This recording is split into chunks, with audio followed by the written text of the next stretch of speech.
दोस्तों, आज महिला प्रीमियर लीग 2026 के रोमांचक सीजन में दिल्ली कैपिटल्स और रॉयल चैलेंजर्स बैंगलोर के बीच टूर्नामेंट का 11वां मुकाबला खेला गया और ये मैच शुरू से लेकर अंत तक उतार चढ़ाव, रोमांच, दबाव और बेहतरीन व्यक्तिगत प्रदर्शन से भरपूर रहा।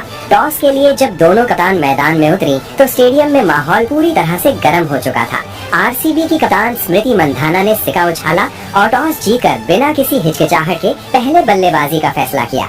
उनका यह फैसला परिस्थितियों और पिच के मिजाज को देखते हुए पूरी तरह से रणनीतिक था, क्योंकि नई गेंद से हल्की स्विंग और शुरुआती मूवमेंट मिलने की उम्मीद थी, जिसका फायदा बाद में गेंदबाज उठा सकते थे। दिल्ली कैपिटल्स की ओर से पारी की शुरुआत करने के लिए उनकी सबसे खतरनाक सलामी जोड़ी मैदान में उतरी। एक छोर पर थी आक्रामक बल्लेबाज शेफाली वर्मा और दूसरे छोर पर अनुभवी और तकनीकी रूप से मजबूत लिजेल ली।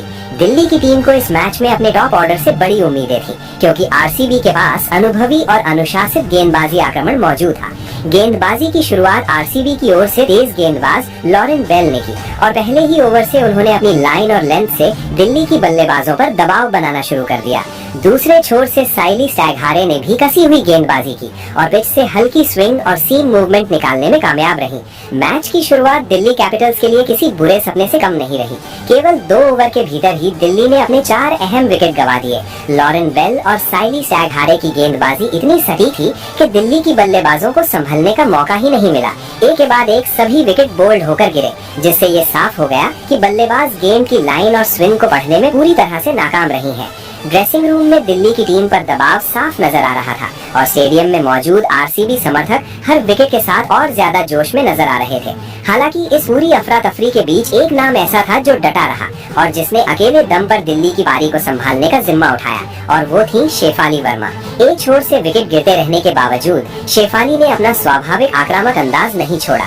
उन्होंने पावर प्ले के दौरान आरसीबी के गेंदबाजों पर करारा हमला बोला और खूबसूरत कवर ड्राइव, ताकतवर पुल शॉट और शानदार कट शॉट्स खेलते हुए रन गति को संभाले रखा। दिल्ली का स्कोर जब 3 ओवर में 17 पर 3 था, तब ऐसा लग रहा था कि टीम बेहद छोटे स्कोर पर सिमट सकती है, लेकिन शेफाली की आक्रामक बल्लेबाजी ने तस्वीर बदल दी। छठे ओवर के अंत तक दिल्ली कैपिटल्स ने स्कोर 60 पर 4 तक पहुंचा दिया और इसमें सबसे बड़ा योगदान शेफाली वर्मा का था, जो मात्र 22 गेंदों में 43 रन बनाकर शानदार लय में बल्लेबाजी कर रही थी। उनके साथ क्रीज पर मौजूद निकी ने भी संयम दिखाया और स्ट्राइक रोटेट करते हुए शेफाली को खुलकर खेलने का मौका दिया। 7 ओवर के बाद दिल्ली का स्कोर 68 पर 4 था और मैच अब दोबारा संतुलन की ओर बढ़ता हुआ नजर आने लगा था। लेकिन जैसे ही ऐसा लगा कि दिल्ली कैपिटल्स इस मैच में वापसी कर रही है, तभी एक बार फिर विकेटों का पतन शुरू हो गया। लगातार 2 विकेट गिरने से आरसीबी ने मुकाबले पर फिर से अपनी पकड़ मजबूत कर ली। 10 ओवर के बाद दिल्ली का स्कोर 88 पर 6 था और टीम मुश्किल हालात में फंस चुकी थी। एक ओर शेफाली वर्मा मजबूती से डटी हुई थी और 35 गेंदों में अपना अर्धशतक पूरा कर चुकी थी, वहीं दूसरी ओर नॉन स्ट्राइकर एंड से लगातार बल्लेबाज पवेलियन लौट रही थी। 14 ओवर के बाद दिल्ली कैपिटल्स का स्कोर 109 पर 7 हो गया। टीम पर ऑल आउट होने का खतरा साफ मंडरा रहा था। ऐसे समय में शेफाली वर्मा ने जिम्मेदारी और आक्रामकता का बेहतरीन संतुलन दिखाया। उन्होंने बड़े शॉट खेलने के साथ साथ सिंगल और डबल्स पर भी ध्यान दिया, ताकि टीम का स्कोर सम्मानजनक स्तर तक पहुंच सके। लेकिन 15वें ओवर में आरसीबी की अनुभवी गेंदबाज लॉरेन बेल ने बड़ा झटका दिया और शेफाली वर्मा को आउट कर दिया। शेफाली ने 41 गेंदों पर 62 रनों की शानदार पारी खेली, जो दबाव में खेली गई एक बेहतरीन कप्तानी पारी जैसी थी। शेफाली के आउट होते ही दिल्ली की उम्मीदों को बड़ा झटका लगा, लेकिन इसके बाद लूसी हैमिल्टन ने मोर्चा संभाला। उन्होंने मात्र 19 गेंदों में 36 रनों की तूफानी पारी खेली और अंतिम ओवरों में तेजी से रन बटोरते हुए दिल्ली को एक प्रतिस्पर्धी स्कोर तक पहुंचाया। आखिरी गेंद पर रन आउट होने के साथ दिल्ली कैपिटल्स की पूरी टीम ऑल आउट हो गई, लेकिन बोर्ड पर 166 रनों का स्कोर लग चुका था, जो खराब शुरुआत के बाद एक बड़ी उपलब्धि मानी जा सकती थी। लक्ष्य का पीछा करने के लिए रॉयल चैलेंजर्स बैंगलोर की ओर से सलामी बल्लेबाज के रूप में मैदान में उतरी ग्रेस हैरिस और कप्तान स्मृति मंधाना। दिल्ली की ओर से नई गेंद संभाली अनुभवी ऑलराउंडर मारिजन कप ने, जिन्होंने पहले ही ओवर से कसी हुई गेंदबाजी करते हुए दबाव बनाने की कोशिश की। पावर प्ले के दौरान दिल्ली के गेंदबाजों ने शानदार अनुशासन दिखाया और आरसीबी के बल्लेबाजों को खुलकर खेलने का मौका नहीं दिया।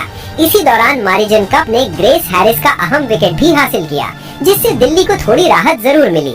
हालांकि एक बार जमने के बाद स्मृति मंधाना ने अपनी क्लास और अनुभव का बेहतरीन प्रदर्शन किया। शुरुआत में संभल कर खेलने के बाद उन्होंने गियर बदला और दिल्ली के गेंदबाजों पर सटीक और आकर्षक शॉट्स की बरसात कर दी। उन्होंने मैदान के चारों ओर रन बटोरे और मात्र 34 गेंदों में अपना अर्धशतक पूरा कर लिया। 13 ओवर के बाद आरसीबी का स्कोर 120 पर 1 था और जीत अब उनकी पहुंच में साफ नजर आने लगी थी। स्मृति मंधाना पूरी तरह से नियंत्रण में दिख रही थी।